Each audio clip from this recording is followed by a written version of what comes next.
Muy buen día, mis queridos hermanos y amigos. Que el Dios a quien usted y yo continuamente servimos te bendiga y te prospere ampliamente en lo espiritual y en lo material. Bendecimos el nombre del Señor. Estamos en el capítulo 15 del libro de los Hechos. Hoy estaré analizando Hechos capítulo 15, versículo 4 y 5.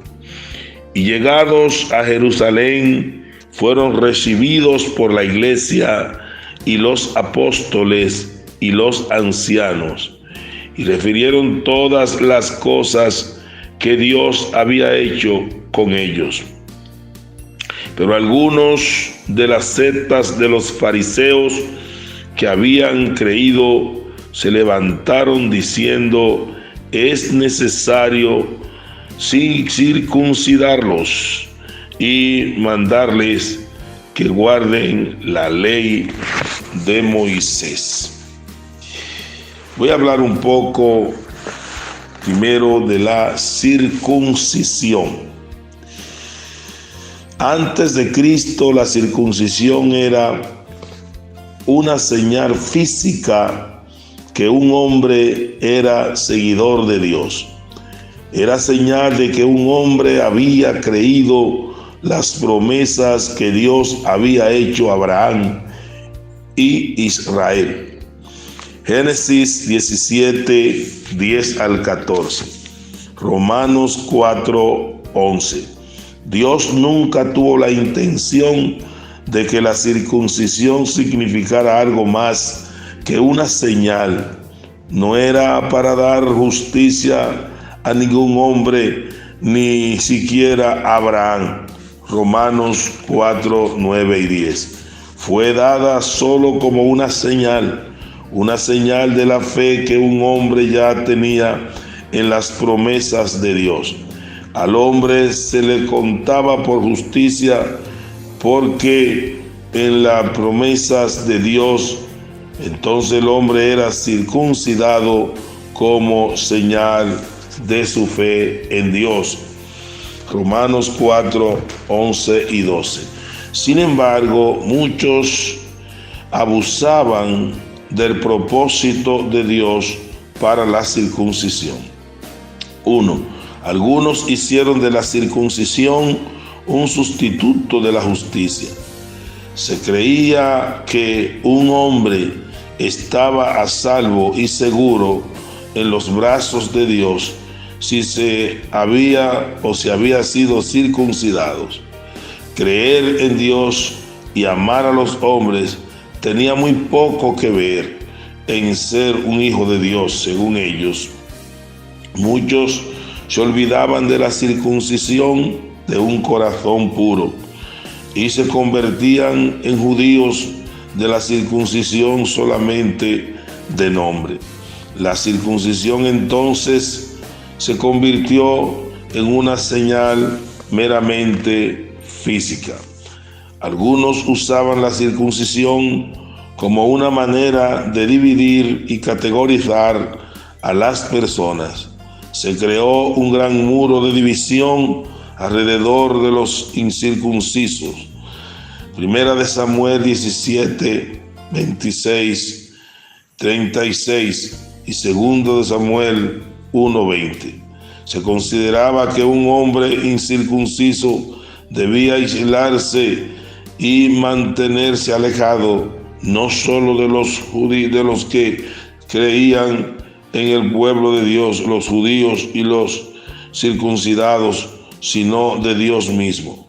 Un hombre incircunciso era visto con amargo desprecio. En la mente de los judíos, Dios solamente amaba a Israel y despreciaba y rechazaba a las naciones gentiles. 3. Desde que Cristo vino, Dios ha eliminado la circuncisión como una señal de justicia. Gálatas 5, 6 y 6:15, Colosenses 2:11.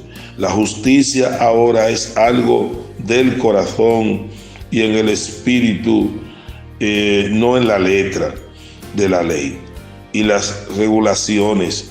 El hombre verdaderamente justo es aquel que le pertenece a Dios por dentro.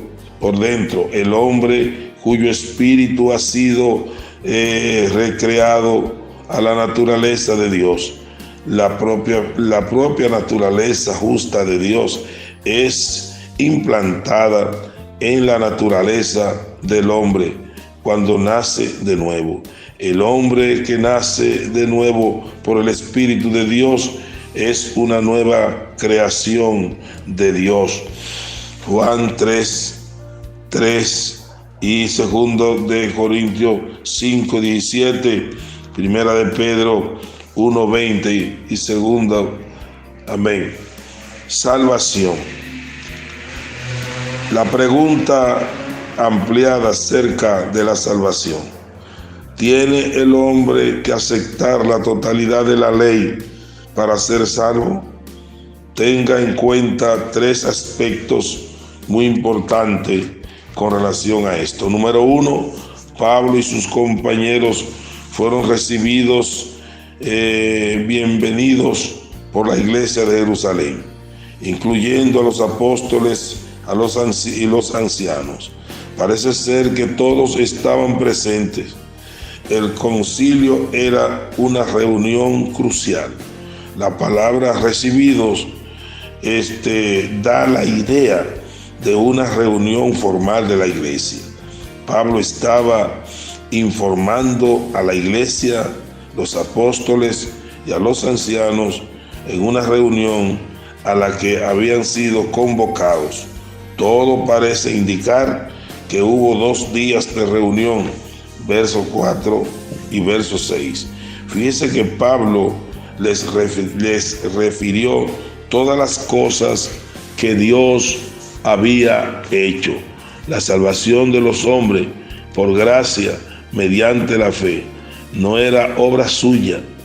Dios era el que estaba aceptando a las personas por la fe, no la circuncisión.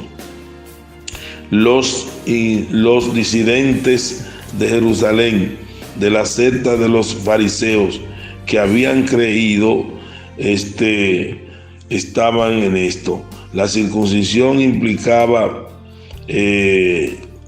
para ellos el todo. Fariseos. Parece ser que había un gran número de fariseos que habían aceptado a Jesús como el verdadero Mesías luego de su muerte y resurrección. Esto sería un resultado natural en un fariseo honesto y reflexivo. Número 1, el fariseo estaba esperando la venida del Mesías. Conocía las Escrituras. Por lo tanto, al escuchar a los apóstoles probar por medio de las Escrituras que Jesús era el Mesías, estaban obligados a hacer o a ver la evidencia. Si tenían un corazón honesto y abierto, serían tocados, condenados y convertidos por el Espíritu Santo. 2. La tendencia del fariseo era ver a Jesús como el cumplimiento del judaísmo, no la sustitución de este. Ver a Jesús como una añadidura a la ley, no como sustitución o adopción de esta. Su forma de ver a Jesús añadiendo la creencia al natural, al actual, no reemplazándolo. Ver a Jesús añadiendo al bautismo y las ordenanzas, no reemplazando las ordenanzas. Dicho sencillamente, para los fariseos, debido a su gran instrucción y a su ser y a su compromiso de por vida con la ley, sería muy trabajoso renunciar a la ley le sería difícil descansar solamente en la justicia de Jesús. Sin embargo, fíjese que las Escrituras dicen que algunos sí lo hicieron, solo algunos se levantaron en contra del mensaje de la salvación. Salvación no por obra. Fíjese que el asunto en Jerusalén iba más allá de la circuncisión. En Antioquía, la pregunta había sido: ¿necesita el hombre ser circuncidado para ser salvo? En Jerusalén la pregunta era: ¿tiene el hombre que guardar toda la ley para ser salvo y aceptado dentro de la iglesia? ¿Es necesario que acepte la ley así como a Cristo? La pregunta es para todas las generaciones. ¿Puede un hombre ganar el favor de Dios o no? ¿O recibe el hombre el favor de Dios? ¿Es el hombre aceptado por Dios porque guarda la ley? ¿O es salvo porque confiesa que quebranta la ley y que depende absolutamente del Señor Jesucristo? ¿Se esfuerza el hombre para hacerse justo a sí mismo, o se rinde a la justicia de Dios? Dice el hombre: Señor, vengo por mi propia justicia, o Señor, vengo por la justicia de Jesús. Dice: Señor, te ofrezco mis propias obras. Señor, vengo implorando tu misericordia porque no soy suficiente. Viene a Dios para ser alabado por lo que ha logrado con sus propias manos y esfuerzo, o viene para alabar a Dios por lo que ha hecho Él en Jesús. ¿Debe el hombre recibir la gloria porque ha hecho el bien, o debe darse a la iglesia de Dios por quien es y lo que ha hecho? Son interrogantes muy interesantes para que todos y todas se la hagan o nos la hagamos. Dios soberano, Padre de misericordia, en esta mañana te exalto, te bendigo, te agradezco esta nueva oportunidad de ver un nuevo día. Te damos gracias por ese cuidado paterno que durante toda la noche nos ha dado. Te doy gracias, Señor, porque cada miembro de mi cuerpo está funcionando. Los pies para caminar, las manos para ejecutar, para palpar, los ojos para ver, la boca para hablar. Señor, muchas gracias por los órganos internos. Gracias porque nuestra vida está escondida con Cristo en Dios. Señor, y esto sería suficiente para permanecer sirviéndote y para permanecer en esta gran jornada. El saber que nuestra vida está escondida con Cristo en Dios y que por tal manera no puede ser tocada en lo absoluto por otro que no seas tú. Por eso, Señor, al tener nuestra vida escondida con Cristo en Dios, no hay que estar lleno de temores, no hay por qué desconfiar, porque nuestra vida, quien la dirige, eres tú. Y dice tu palabra en Colosenses 3, que cuando Cristo, nuestra vida, se manifieste a este mundo, entonces nos manifestaremos con Él en gloria. Muchas gracias, Señor, porque son promesas fieles y verdaderas, y por ella vivimos, y por ella nos mantenemos viendo al invisible hasta un día, Señor, palparlo y verlo tal como eres. Muchas gracias, Señor, por cada persona que va a recibir este audio y que yo sé que va a ser edificada. Tú que conoces la vida, la situación de cada persona, te pido que en esta mañana tú estés a su lado y que en todo lo que sea necesario, tu ayuda, tu intervención, tu provisión, por la bondad tuya, hazlo en esta mañana.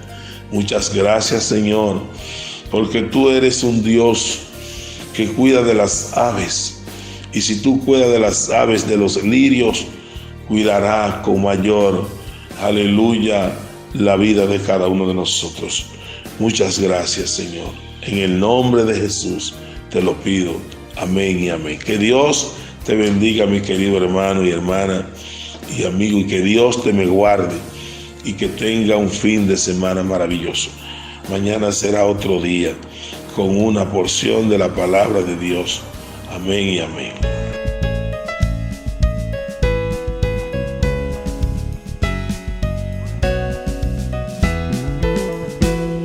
Quiero seguir las pisadas del Maestro, quiero ir en pos de mi Rey y Señor, y modelando por él mi carácter, canto con gozo a mi Redentor. Hermoso es seguir las pisadas del Maestro, siempre en la luz, cerca de Jesús. Qué hermoso es seguir las pisadas del Maestro en su santa luz. Ando más cerca de aquel que me guía cuando el maligno me quiere tentar.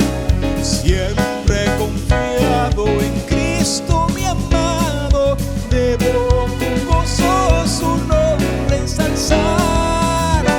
Hermoso